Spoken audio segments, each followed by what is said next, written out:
Ernakulam north railway സ്റ്റേഷനിൽ ഇത് സംഭവിക്കുന്നത്. 67കാരനായിട്ടുള്ള ഒരാളെയാണ് ഈ അപകടകരമായ ഒരു സാഹചര്യത്തിൽ നിന്നും ഒട്ടും ഭയം ഒന്നും ഉണ്ടാകാത്ത രീതിയിൽ പുറത്തുനിന്ന് കൃത്യമായിട്ടുള്ള ഒരു ഇടപെടൽ ഉണ്ടാകുന്നത്.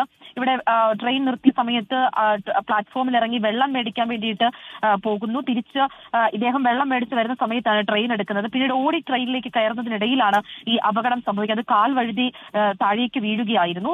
കൈ അതിൽ പിടിച്ചിട്ടുണ്ടായിരുന്നെങ്കിൽ പോലും ദേഹം താഴത്തേക്ക് വീഴുന്നുണ്ട്.